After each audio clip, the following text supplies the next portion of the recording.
Buenos días. Vamos a ver, hoy es 22 de abril, vamos a ver en principio el supuesto de impuesto sobre sociedades número 2 que está en la página 149. Nos dice que este supuesto dice que la empresa Tita S.A., cuyo objeto social es la fabricación de ascensores, con domicilio fiscal y social en Madrid, presenta el 31 de diciembre unos estados financieros que son balance y cuenta de pérdidas y ganancias.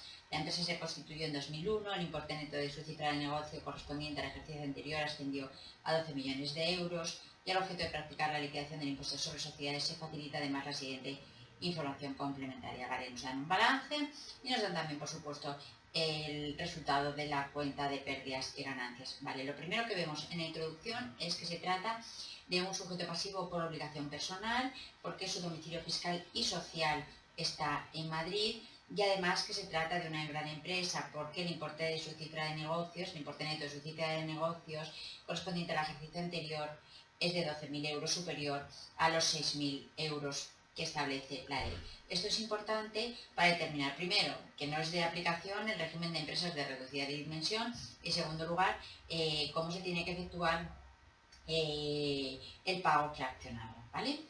Bien, empezamos por la información complementaria. Los resultados financieros que son ingresos financieros menos gastos financieros. Recogemos, entre otros. Vamos a ver, voy a ver si aquí se ha hecho, como en el caso, en un supuesto anterior, se ha establecido el límite de gastos financieros. Bueno, en principio no parece. Cuando lleguemos lo veremos. Vale. Dice, los resultados financieros recoge, entre otros, dividendos íntegros de una sociedad residente en España, 90.000. El porcentaje de participación es del 3%. Vale, aquí se trata de determinar si existe exención o no existe exención. No existe exención. ¿Por qué? Porque el porcentaje de participación es inferior al 5%, que era el porcentaje para establecer si era posible la exención. Por tanto, en el punto 1.1 no hay ningún ajuste. Tenemos una retención. No hace falta calcular ahora, la podemos calcular al final, pero bien, la retención de capital mobiliario es el 19%. Ingresos financieros es capital mobiliario. ¿Por qué digo esto? Porque ha habido algunos alumnos que tenían un problema con el porcentaje de retención de capital mobiliario e ingresos financieros. Es igual el porcentaje de retención de ingresos financieros en el impuesto sobre sociedades que en el impuesto sobre la renta relativo a capital mobiliario. Por tanto, no procede ajuste. Una prima de emisión de acciones por 60.000 que constituye su importe íntegro. Y la prima de emisión de acciones es un rendimiento derivado de la participación en fondos propios de entidades. Por tanto, es un ingreso financiero, está contabilizado por su importe íntegro de 60.000. Habrá que efectuar, no habrá que efectuar un ajuste y además no está sujeto a retención. ¿Vale? Se recogen los intereses de las cuentas corrientes bancarias que han sido contabilizados por su importe neto, por un valor que asciende a 30.000. Vale, esto alguno de vosotros ya me lo ha preguntado. Si nos están diciendo que han sido contabilizados por su importe neto, es que están mal contabilizados, porque hay que contabilizarlos por su importe bruto, es decir, antes de efectuar la retención. Y la retención, como hemos dicho, es siempre 19%. Por tanto, ¿cómo lo elevo al importe bruto o íntegro? Pues ya lo sabíamos, exactamente igual que lo hacíamos en capital mobiliario en renta. A ver, que se ve un poquito mal. 30.000 entre 1 menos el porcentaje de retención. Como el porcentaje de retención es 19%, esto será 30.000 entre 0,81. Es decir, que es 37.037,04. Es decir, lo hemos contabilizado por 30.000. A efectos fiscales lo deberíamos haber contabilizado por 37.037,04. Por tanto, está mal contabilizado a efectos fiscales. Eso significa que está contabilizado de menos, porque se trata de un ingreso financiero. Por tanto, si está contabilizado de menos, tenemos que hacer un ajuste fiscal positivo por la diferencia. Ajuste fiscal positivo por la diferencia entre 37.037,04 y 30.000, es decir, de 7.037,04. ¿Vale? Ese será el ajuste fiscal positivo. Bien. Dice, Los gastos de depósito de valores ascienden a 6.000, se encuentran integrados en la cuenta de gastos financieros. Ese sería el punto 1.4. Los gastos de depósito de valores son gastos financieros deducibles. No tenemos ningún ajuste. El apartado 1.5. En la cuenta de gastos financieros se recogen, entre otros, 12.000 euros relativos a intereses de un préstamo concertado con una institución financiera para hacer frente a determinados pagos relativos a la actividad económica. Es el gasto financiero típico, es decir, unos intereses de un préstamo que nos cobra la institución financiera que nos lo ha dado. Por tanto, tampoco hacemos ajuste. Es decir, el único ajuste que tenemos aquí es el relativo al punto N3 en el que elevamos el neto a íntegro. Vamos a recoger ahora a ver qué pasa en la cuenta de tributos. Vale, la cuenta de tributos, ya sabemos siempre que el impuesto sobre sociedades no es deducible. Sabemos que las sanciones tampoco son deducibles. Y sin embargo, aquí hay un concepto más. Dice, la cuenta de tributos recoge 100.000 por contabilización del impuesto sobre sociedades y otros 38.000 por un acta de discreción incoada por el impuesto sobre sociedades que se desglosan los siguientes conceptos. Vale, entonces, el apartado 2. Primero, la contabilización del impuesto sobre sociedades no es gasto deducible. Por tanto, en el apartado 2 tenemos que hacer un ajuste positivo por el impuesto sobre sociedades que se ha contabilizado como gasto deducible, perdón, como gasto contable, que no es gasto fiscalmente deducible, ¿vale? Es decir, acordaos que en la cuenta de pérdidas y ganancias, en España tenemos beneficio antes de impuestos, impuestos sobre sociedades, beneficio después de impuestos. Por tanto, no se puede a efectos fiscales considerar como gasto deducible y hacemos un ajuste positivo. Y luego nos da 38.000 que se desglosan en los siguientes conceptos. Primero, la cuota asociada a un impuesto. Al impuesto sobre sociedades nos vuelve a pasar lo mismo. No es deducible, por tanto, si lo hemos considerado como gasto deducible y no es gasto contable y no es gasto deducible, volvemos a hacer un ajuste fiscal positivo. ¿De acuerdo? Bien, sanciones. Las sanciones no son gasto fiscalmente admitido. Como lo hemos contabilizado en la cuenta de pérdidas y ganancias, hacemos un ajuste fiscal positivo por 5.000. Y por último, los intereses de demora. Los intereses de demora son gastos financieros, ¿vale? Por tanto, no hay problema. Son gastos contables y gastos fiscalmente deducibles. Bueno, vamos a ver. ¿Qué más tenemos? La empresa, dice, ha sido denunciada por un cliente ante los tribunales de justicia por un retraso en la entrega de 2 ascensores y exige el pago de la indemnización por 150.000. La empresa ha dotado la provisión correspondiente a esa cantidad, ¿vale? Es deducible la provisión para riesgos y gastos de litigios en curso, ¿vale? En este caso, hay un litigio en curso que está pendiente de una resolución de los tribunales de justicia. Se ha dotado la provisión correspondiente. Es gasto contable, es gasto fiscalmente admitido y por tanto no hacemos ningún tipo de ajuste. Acordaros que es porque está dentro de un proceso judicial. Por tanto, en el tercero tampoco hacemos ningún ajuste. Empezamos con las amortizaciones. Dice, las amortizaciones, ¿vale? Aquí vamos a decir, que luego me acuerde yo de los financieros. Venga, las amortizaciones. Dice, las amortizaciones del inmovilizado incluyen, entre otras, se han amortizado 50.000 correspondientes a una marca que se adquirió en 2005 por 300.000, con un periodo de vida útil de 20 años. Vale, se trata de un inmovilizado intangible. Cuando conocemos su periodo de vida útil, sabemos que la amortización se efectúa atendiendo al periodo de vida útil. Es decir, que la amortización que tenemos que hacer, la amortización anual de la marca serían 300.000, su periodo de vida útil es 20, ¿vale? Y eso nos da 15.000. Amortización que se produce desde el año 2015, ¿vale? Para saber en cuántos años, pues ya sabemos, 100 entre 20 nos da el número de años en los que lo tenemos que amortizar. O si queréis, 300.000 entre 15.000 nos da el número de años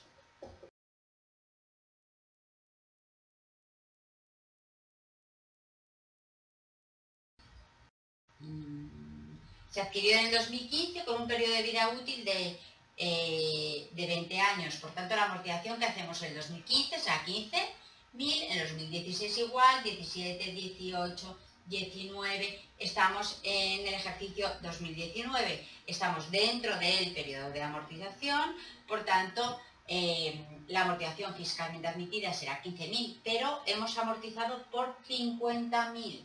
Por tanto, hemos amortizado de más, la amortización contable es 50.000, la amortización fiscal es 15.000, hemos considerado gasto deducible 50.000, perdón, gasto contable 50.000, gasto deducible es 15.000, la diferencia 50.000 menos 15.000, que es 35.000, es un ajuste fiscal positivo. Seguimos. Dice, apartado 4.2. Dice, en el año 2016 se adquirió una grúa que ya había sido utilizada anteriormente. Vale. El coste de adquisición de la máquina para la empresa fue de 600.000. El coste originario era de 650.000. La empresa ha dotado una amortización en este ejercicio de 90.000. Nos dan un coeficiente máximo del 12% y un periodo máximo de 18 años. Fiscalmente se utiliza el subsistema del coste de adquisición usado. Vale, fijaros una cosa. El subsistema del coste de adquisición usado es un subsistema de carácter voluntario, es decir, que aquí la empresa podía haber amortizado respecto a lo que le costó, que es 600.000, cualquier coeficiente que esté entre el 12%, que es el máximo, y el mínimo, que sería entre 100 partido por 18, ¿vale? Además, como estamos hablando de un elemento usado, la empresa nos deja acelerar la amortización, de tal manera que pudiéramos hacer la amortización máxima, que es el 12%, por el coste originario, es decir, nos podríamos hacer amortización 12%, que es la amortización máxima, por el coste de adquisición. Eso es una posibilidad. Otra posibilidad es duplicar el coeficiente de amortización máxima, que es el 24%, y en este caso tomar como base de amortización no el coste originario, que por cierto no es 600, sino 650.000, sino por el coste de adquisición para la empresa, ¿vale? Hay esas dos posibilidades. Incluso hay otra tercera posibilidad. Esta sería la voluntaria. Otra sería amortizar al 12% por lo que nos ha costado. Esta sería la tercera posibilidad. Vale, pero como estas nos permiten acelerar las amortizaciones, vamos a coger cualquiera de estas dos. Vamos a ver lo que nos dice el supuesto. Pero ya digo que esta también sería posible, porque estas dos son de carácter voluntario. Y por supuesto, cualquier coeficiente de amortización que esté el mínimo y el máximo. Vale. En este caso nos dice que se ha considerado como se utiliza el coste de adquisición usado, es decir, que utiliza este, ¿vale? Bien, por tanto, nos da que es el 24% de 600.000, se adquiere en el año 2016, entonces vemos que 100 entre 24, ¿cuál es el periodo? 4,16, por tanto, estamos en el ejercicio 2019, lo podemos amortizar al 24% durante 4,16 años. Acordaros de esto, que tenemos que tener en cuenta lo que supone esto para determinar si es posible o no la amortización. Con lo cual esto nos va a dar que es 144.000, ¿vale? Es decir, ¿hasta cuándo podemos amortizar? Hasta que lleguemos a 600.000, ¿vale? No podemos amortizar más. En este caso, es 4,16, es decir, que el año 5 vamos a amortizar solamente los que nos quede por amortizar, pero no es el caso. Nosotros estamos en esta amortización de 144, ¿vale? Acordaros que si cogierais esta amortización, si hacéis como periodo de amortización 100 entre 12, tenéis que tener muy en cuenta que ese periodo de amortización, cuando vayáis sumando amortizaciones, no sobrepase lo que os ha costado a vosotros, 600.000, ¿vale? Eso ya lo expliqué cuando vimos las amortizaciones de elementos usados. Pero en este caso no hay problema, es decir, 4,16. ¿Y cuando hemos dicho que se ha adquirido? En el año 2016, por tanto tenemos 2016, 2017, 2018, 2019. 2019 está dentro del periodo de los 4 años, ¿vale? Por tanto tenemos 144.000. Y a ver, ¿cuánto se ha dotado? 90.000. Vale, fijaros esto. El gasto contabilizado ha sido 90.000. El gasto fiscalmente deducible es 140.000. En principio, ¿qué cabría plantearnos? Pues hombre, que como el gasto fiscalmente admitido es superior al gasto contable, hacer un ajuste fiscal negativo. Eso no puede ser. ¿Por qué? Porque acordaros lo que decíamos, que no es, en principio y con carácter general, no será deducible ningún gasto que no esté reflejado o en la cuenta de pérdidas y ganancias o en una cuenta de reservas. Como 144.000 no está reflejado en la cuenta de pérdidas y ganancias, solo está reflejado hasta 90.000, pues en ese caso no procede un ajuste fiscal negativo, ¿vale? Es decir, que no hacemos ningún ajuste. Esto es importante, ¿vale? Acordaros, por tanto, vuelvo a repetir, la amortización voluntaria de elementos usados puede ser o el coeficiente de amortización máximo o entre el mínimo y el máximo, como queramos. Vamos a coger siempre el máximo, por el coste originario, que es lo que nos ha costado a nosotros, perdón, lo que ha costado al primer tenedor, y sin embargo lo que nos ha costado a nosotros es 600.000 y nos dejan duplicar el coeficiente de amortización máximo. En este caso nos dice que la amortización se realiza sobre el precio del elemento ya adquirido usado, es decir, que nos vamos a esta segunda amortización. Lo que yo vuelvo a repetir es que si realizáramos la amortización sobre el coste originario, es decir, que si tuviéramos en cuenta esta amortización, el periodo que tenemos que tener en cuenta para determinar no puede hacer que superemos las amortizaciones acumuladas al importe que tenemos que amortizar. Y el importe que nosotros tenemos que amortizar es lo que nos ha costado, que es 600.000. ¿De acuerdo?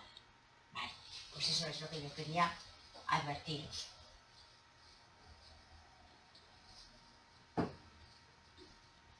Venga, seguimos. A ver. Bien, en julio de 2016 se adquiere una máquina que se ha adquirido por el método de amortización degresiva de porcentaje constante. El periodo elegido es 9 años, el precio de adquisición es de 18.000. En este ejercicio nos dice que se ha dotado 13.000 y nos da un coeficiente máximo del 12 y un periodo máximo de 18 años, ¿vale? Entonces, estamos en porcentaje constante. Sabemos que la base de amortización es decreciente porque es el valor neto contable, ¿vale? Es decir, al precio de adquisición le vamos a ir quitando las amortizaciones acumuladas. Ese porcentaje constante tiene que ser superior al 11%. ¿Vale?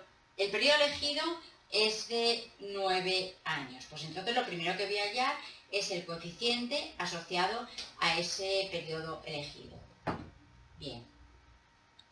100 entre 9 me da un coeficiente del 11,11%.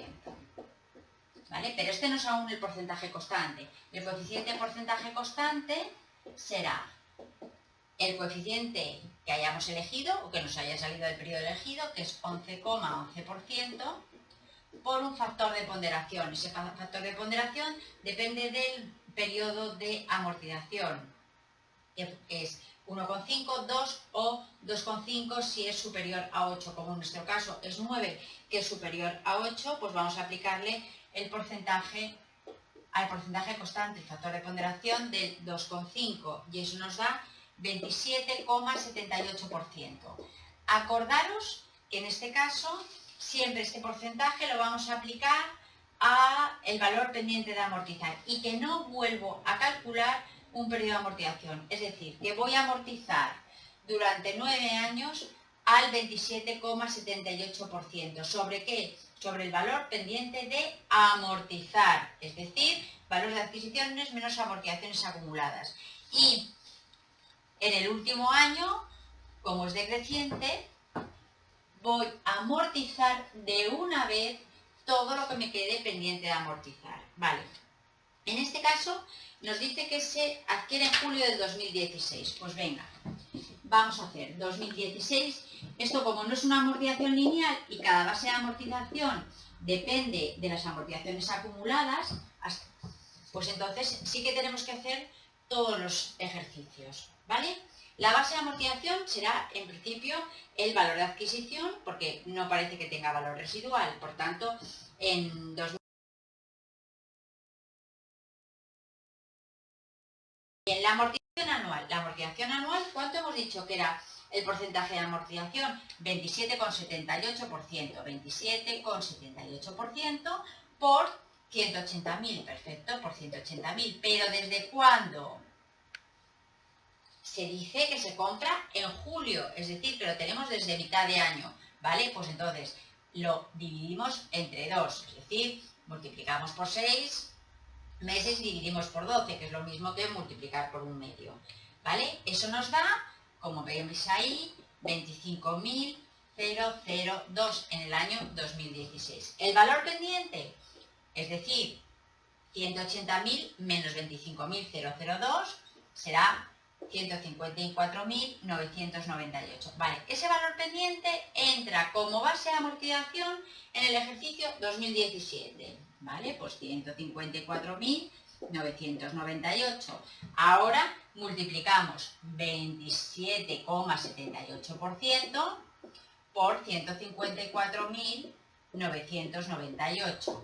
Y eso nos da 43.058,44. El valor pendiente de amortizar lo puedo sacar como 180.000 menos la primera amortización menos la segunda amortización, que son las amortizaciones acumuladas. 154 más 43 me va a dar la amortización acumulada. Con lo cual, el valor pendiente es 111.939,56, que nuevamente entra como base de amortización aquí. 111.939,56. Esto lo multiplico por el 27,78 y me da 31.096,81. Valor pendiente 80.842,75. Entra como base de amortización en el ejercicio 2019, que es el que me interesa, 80.842,75. Amortización anual 22.000.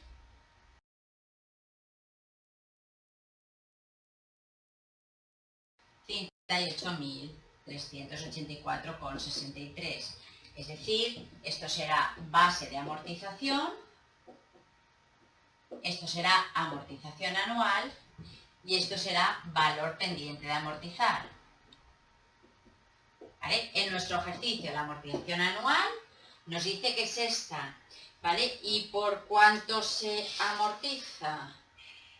Por 13.000, pues nos pasa lo mismo que antes, el gasto contable es 13.000. El gasto fiscalmente deducible es 22.458,12. Como este gasto fiscalmente deducible no está completamente contabilizado, no hacemos ningún ajuste. ¿Que nos podíamos haber deducido hasta 22.458,12? Nos lo podríamos haber deducido, pero no lo hemos contabilizado, por tanto no hacemos ningún ajuste. Si hubiéramos contabilizado 23.458,12, entonces sí, tendríamos que hacer un ajuste positivo. ¿Por qué? Porque hemos contabilizado de más, pero no es el caso. Bien, seguimos.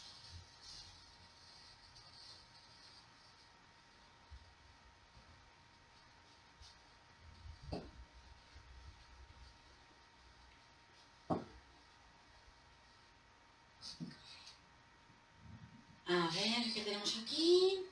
La venta de una máquina. Dice, en este ejercicio se ha vendido una máquina por 410.000. Hasta la fecha se ha considerado un gasto contable de 10.000 en concepto de amortización. El precio de adquisición fue de 360.000 y se ha contabilizado un beneficio extraordinario de 60.000. Vale, se trata de una variación patrimonial. La variación patrimonial la voy a calcular como valor de transmisión menos valor neto contable, es decir, valor de adquisición menos las amortizaciones acumuladas. El valor de transmisión es 410.000. ¿Vale? El valor de adquisición es 360.000 y las amortizaciones acumuladas son 10.000. Por tanto, tenemos que el valor neto contable asciende a 350.000. Por tanto, tenemos 410.000 de valor de transmisión, 350.000 de valor neto contable, pues si yo no me equivoco, eso nos da un resultado extraordinario de 60.000. Resultado extraordinario que está contabilizado en la cuenta de pérdidas y ganancias, por tanto, no hay ninguna diferencia entre gasto contable y gasto fiscal. Vale, ¿qué ocurriría si en la cuenta de pérdidas y ganancias apareciera que está contabilizado como ingresos, porque es una variación patrimonial, ingresos extraordinarios, que está contabilizado 70.000? Vale, pues en ese caso nos dejan hacer un ajuste fiscal negativo por 10.000, ¿vale? Porque el resultado extraordinario es 60.000 y hemos contabilizado un ingreso extraordinario de 70.000. Nos dejan, por ser un resultado extraordinario, hacer un ajuste fiscal negativo por 10.000. Caso contrario, imaginaros que está contabilizado como ingreso extraordinario 40.000 y realmente la variación patrimonial a efectos fiscales de 60.000. Bueno, pues en ese caso el ajuste sería positivo por 20.000, ¿vale? Bien. Bueno, como veis otra vez, no he vuelto a calcular en gastos deducibles el límite de gastos financieros. ¿Por qué? Porque si os vais a la cuenta de explotación tenéis que de ingresos financieros hay 180 y de gastos financieros 20.000. No hemos realizado apenas ajustes, con lo cual el gasto financiero neto no es mayor que cero. Por tanto, no hago el límite de gastos financieros, ¿vale? Porque el gasto financiero neto es negativo. Gasto financiero deducible menos ingresos financieros derivados de la cesión a terceros de capitales propios, ¿vale?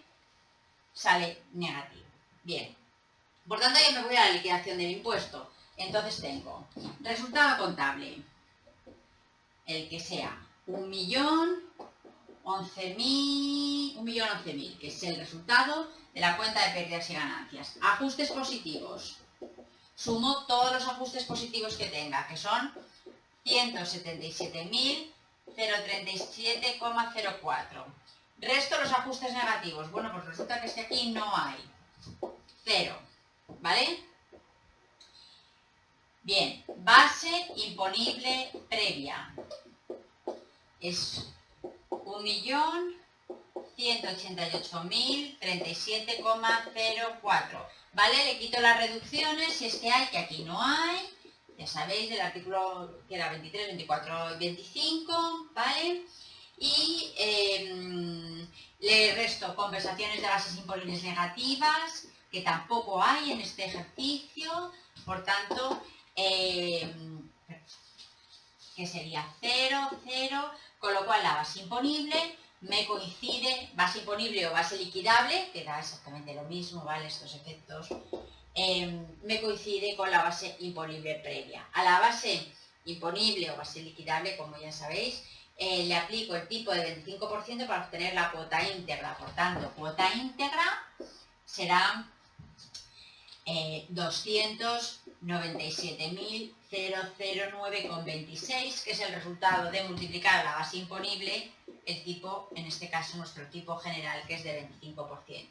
A la cuota íntegra le aplicaré las bonificaciones y las deducciones por doble imposición internacional y me dará la cuota íntegra ajustada.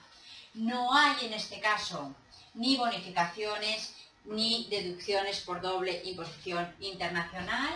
Cuota íntegra menos deducciones por doble imposición internacional no existen, bonificaciones tampoco existen, por tanto la cuota íntegra ajustada me va a coincidir con la cuota íntegra, es decir, 297.009,26 me coincide, ¿vale?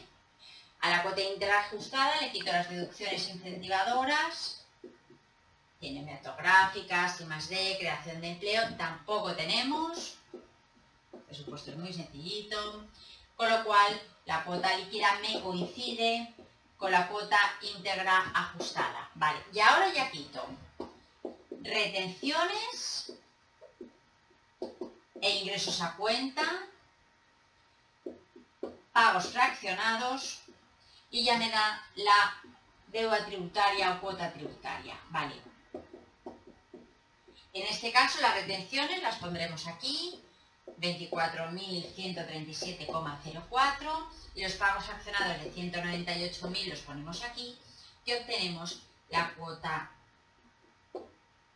tributaria de 74.872,22, ¿vale?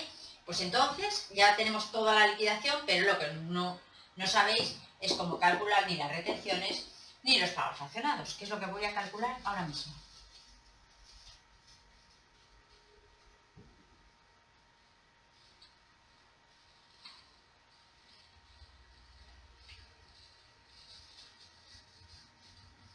Vale, las retenciones, fijaros que es el 19% por una base de retención. Esta base de retención, ¿cómo la calcularía yo? Vale, yo me iría a los ingresos financieros, a la cuenta de ingresos financieros, que está en la cuenta de pérdidas y ganancias, le sumaría aquellos ajustes que hayamos tenido que hacer, ajustes positivos, evidentemente, le restaría, si hay ingresos financieros exentos, se los restaría, pondría unos ajustes negativos y aquellos que no lleven exención, ¿vale? Aquellos que no lleven retención, menos aquellos ingresos financieros sin retención. Porque en este caso tenemos una primera emisión de acciones que no lleva retención. Fijaros, entonces, ingresos financieros más los ajustes positivos que yo haya realizado porque estén contabilizados mal, lo que sea, menos aquellos ajustes negativos, que esos ajustes negativos solo son los relativos a la exención de dividendos, solo voy a tener esto.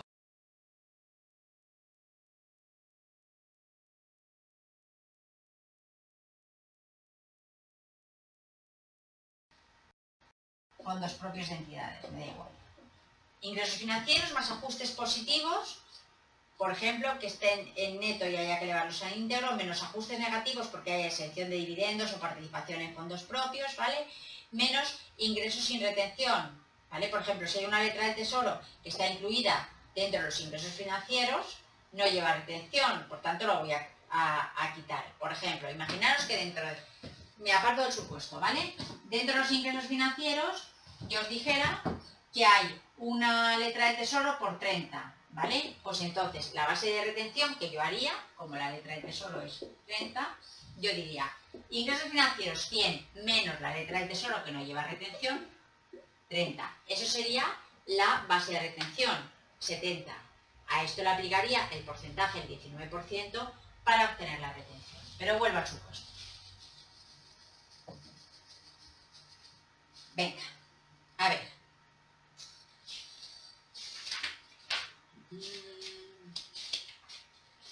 Me voy a la cuenta de ingresos financieros. La cuenta de ingresos financieros es 180.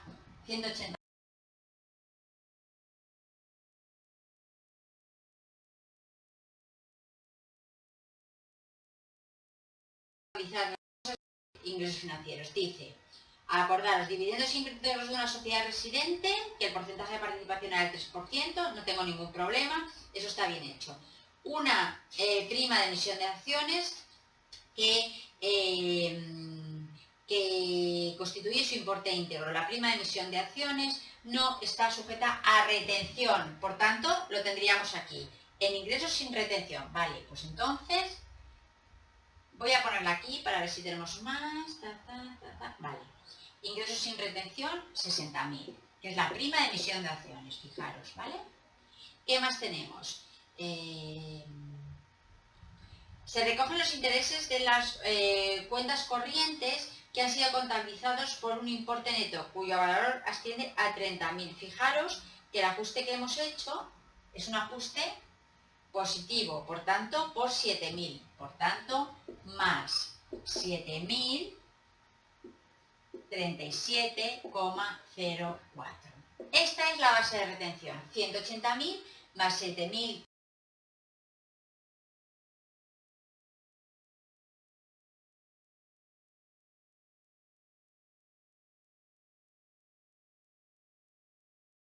Unos dividendos, la restaríamos también, ¿vale? Este concepto no aparece en este ejercicio. Solo aparece el concepto global de ingresos financieros, un ajuste positivo y un ingreso sin retención, como podría ser la prima de emisión de acciones o podría ser una letra del tesoro. Bueno, pues eso nos da la cantidad de 24.000 en total, 19% por esta cantidad nos tendrá que dar 24.137,04, ¿vale? Bueno, eso en cuanto a retenciones. Ahora vamos a considerar los pagos fraccionados. Acordaros que los pagos fraccionados, en este caso, como se trata de una gran empresa a efectos de determinar el pago fraccionado, por el importe neto de la cifra de negocios del ejercicio anterior supera a los 6.000 euros, porque nos lo dicen en la introducción del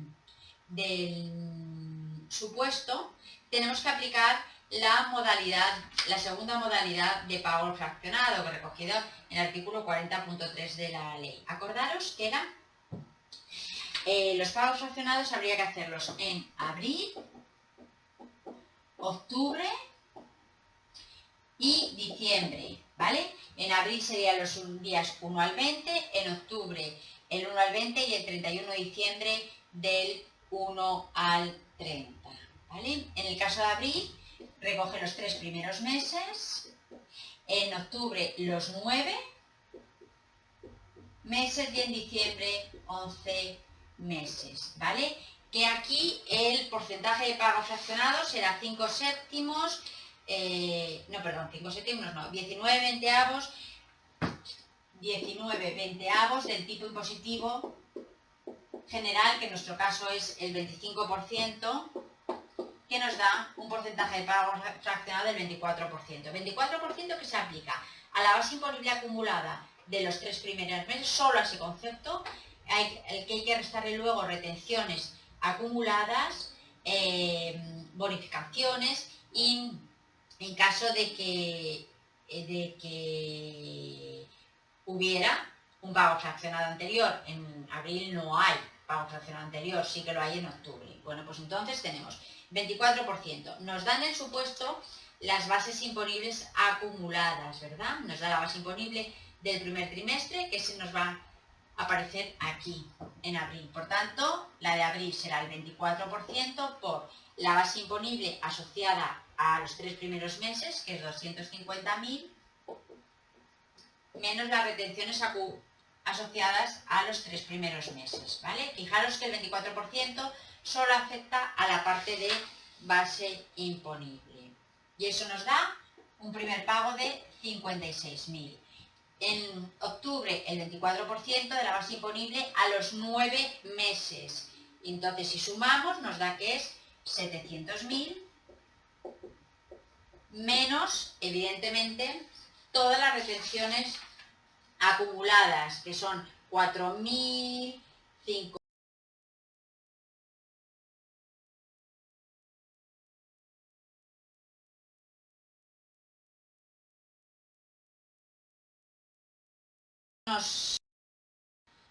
Nos da 100.000 de pago fraccionado. En diciembre, el 24% de bases imponibles acumuladas los 11 primeros meses, que son 900.000, menos retenciones acumuladas de los 11 primeros meses, que son 18.000, menos los pagos fraccionados anteriores, es decir, 56.000, y menos 100.000, es decir, 42.000, ¿vale? Pues esto, 56.000, 100.000 y 42.000 son los tres pagos fraccionados, es decir, los pagos que hemos hecho a cuenta del impuesto en una liquidación posterior y son los